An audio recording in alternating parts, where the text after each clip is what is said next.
最近的娱乐圈可真谓是一波未平，一波又起。吴先生还未结束，这边的四大天王刘天王就又摊上事儿了。近日，微博认证为中国新锐导演、四川依然美丽总制片、总导演、发起人的用户阿生，持续在微博上对刘德华发起攻势，直指刘德华主演的《扫毒2：天地对决》涉嫌抄袭。公开资料显示，阿生除了导演这一身份，还是成都环球博纳文化传媒有限公司的董事长。据了解，环球博纳已经将刘德华以及电影《扫毒2》6家出品方公司以著作权权属侵权纠纷告上法庭，提出连带赔偿9999.9999万元。阿生8月5号发布的微博显示，北京知识产权法院已经于2021年7月20号受理了此案。公开信息显示，电影《扫毒2》于2019年7月5号在内地上映，刘德华担任该片的监制和男主角，累计票房达13.13亿元。与此同时，该片还收获了高口碑，淘票票评分为8.7分。然而，就是这样一部票房口碑双飞的影片，在2年后被指抄袭多年前的一部影片《完美情人》。律师函显示，《完美情人》是环球博纳董事长阿生担任出品人、导演、监制、编剧并主演的电影，于2006年在全国发行 DVD、VCD 影碟，并于2007年至2019年在优酷网全国发行。彼时优酷网发行版本取名《春天别恋》，此后该片的导演剪辑版于2016年年底至2018年在搜狐视频全国上映发行。于姐查询发现，优酷视频仍能搜到《春天别恋》的相关信息，但已无播放源，且简介显示内容遭举报。搜狐视频上则仅有《完美情人》片花可供观看。据环球博纳方面指出，经编剧专家组比对，《扫毒2》在人物设置、叙事结构、故事背景、人物关系、重要情节、结局表达、人物职业、拍摄表现手法、人物海报设计、片名设计、服装设计等诸多方面，几乎是完全抄袭剽窃了《完美情人》，严重损害了委托方依法就其作品现有的著作权等相关权利。针对影视剧判定抄袭的标准，泰坤律创始合伙人、知名律师朱介平在接受国际金融报采访时指出，著作权法是保护表达但不保护思想的，判断抄袭就是要从作品中区分出哪些是表达，哪些是思想，然后对表达的部分加以比较，每个不同的案例要进行具体不同的分析，人物设置、叙事结构、故事背景、人物关系、重要情节、结局表达、人物职业、拍摄手法、人物海报设计等环节是可以进行比对的因素，但是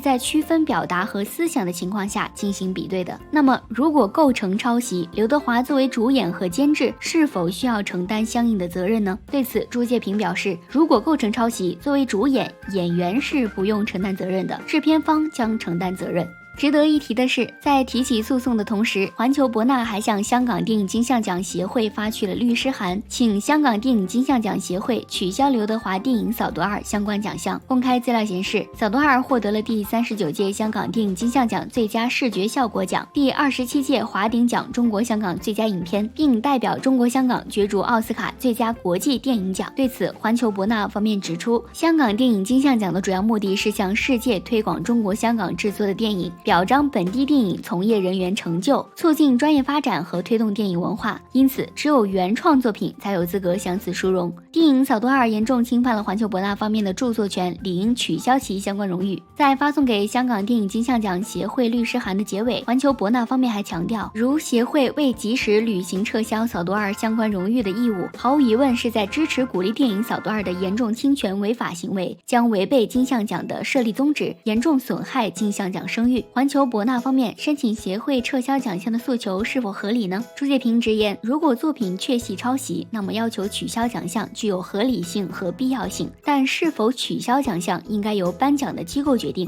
事实上，近2年来有多部影视作品深陷抄袭风波，例如获得第90届奥斯卡金像奖最佳影片奖、最佳导演奖、最佳原创配乐和最佳艺术指导奖的奇幻剧情片《水形物语》就被指抄袭，并被知名编剧保罗·辛德尔的继承人戴维·辛德尔以著作权侵权为由诉至法院。2020年，《少年的你》独揽第39届香港电影金像奖8项大奖，引发行业关注，但该片被网友指出编剧赤裸裸的抄袭东野圭吾的作品。不过从最终结果来看，上述影片的获奖情况并未受到波及。目前刘德华以及《扫毒2》各片方是否涉嫌抄袭已经引发市场关注。一部分网友认为应该严厉打击抄袭，也有部分网友质疑环球博纳方是在蹭热度、碰瓷、博眼球。不过最终结果如何，尚需等待法院的最终裁决。朱介平也曾说，普通知识产权一审案件法院的审限是6个月，也就是说从立案到判决要在6个月之内完成。但如果存在需要公告送达、涉外送达的情况，审理周期就会更长。刘德华在《扫毒2》中担任监制及主演，在片中，刘德华饰演金融天才慈善家于顺天。《扫毒2》是刘德华伤后复出首部监制出演的影片。2017年，刘德华在泰国拍摄广告时不幸坠马受伤。刘德华在谈到为何选择《扫毒2》作为自己的复出电影时，笑称是因为缺钱。刘德华表示，那段时间处于受伤恢复期，所以想找一部没有那么大压力的电影。这部电影因为有古天乐和苗侨伟这2位靠谱搭档，所以自己很放心。他一开始只打算做监制，但看过剧本后主动要求出演。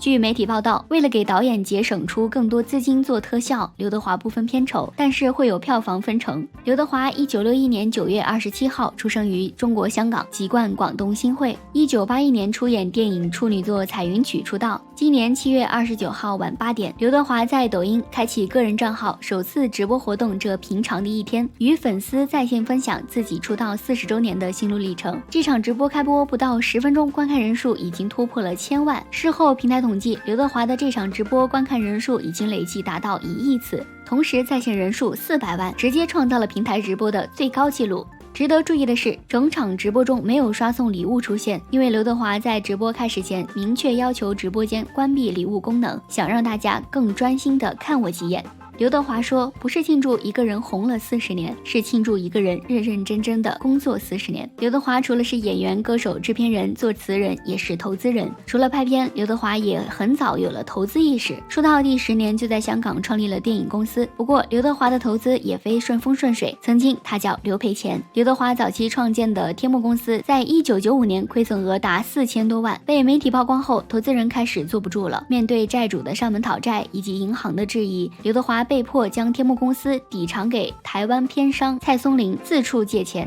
刘德华此后迎来了人生中最昏暗的5年，1995年到2000年，急于还债的天王饥不择食，不仅很少休息，对来找他拍摄影片的人来者不拒，不论剧情给钱就接，烂片不断。我几年拍了几十部戏，很多都是大烂片，还被称为娱乐圈劳模。因为我要还债，当年投资欠下的4000万，我必须拍戏还掉。这4000万我用5-6年才还完，直到把债还清，我才开始拍自己喜欢的电影。当时是不得已，成为劳模也是被逼无奈。刘德华曾这样说。2002年，刘德华成立映艺娱乐有限公司，谁也没有想到，正是这个映艺打造出了《疯狂的石头》《桃姐》《我的少女时代》《打擂台》等一系列口碑之作。天王刘德华也借助映艺娱乐，彻底完成了从艺人到投资人的身份切换。2006年上映的《疯狂的石头》，300万元资金换来2300万票房和多个大奖，还捧红了导演宁浩、演员郭涛、黄渤、刘烨。《疯狂的石头》成了中国小成本电影里程碑式作品。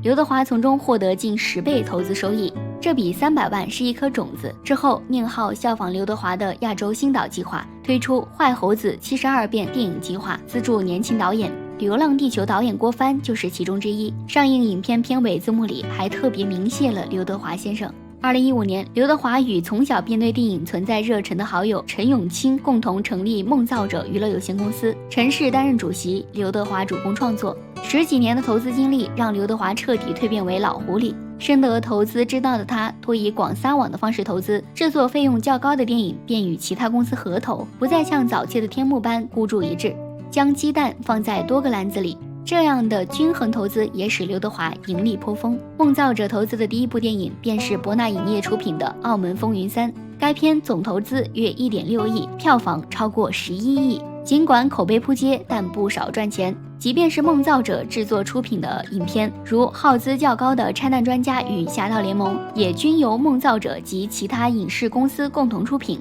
其中《侠盗联盟》的出品公司高达8家。刘德华深谙自己的 IP 价值并加以利用。据不完全统计，刘德华以主要投资方身份投资的34部电影和电视剧中，有17部是自己主演的，在其他不少电影里进行客串。刘德华甚至以片酬入股电影。拍摄电影《尸孤》时，刘德华将2000万人民币的片酬全部作为电影投资。此前的《风暴》也是如此。现在60岁的刘德华仍在打造属于他的影视帝国，但越来越精明的天王深知，鸡蛋不能放在一个篮子里。除了投资电影，他还投资发廊、时装店、百货、饮食、房地产和影城，此外还酷爱收集古董表和钻石。王晶曾如此评价投资人刘德华，他就是一个偶像，到今天也是实力派，还是一个专业的电影投资家。最后，至于扫毒2侵权的事情，其中的是非曲折还尚未有定论，事情会如何发展，刘天王又会有怎样的应对呢？就让我们拭目以待吧。好了，今天的瓜就吃到这里啦，大家有什么想看的，我们评论区见哦。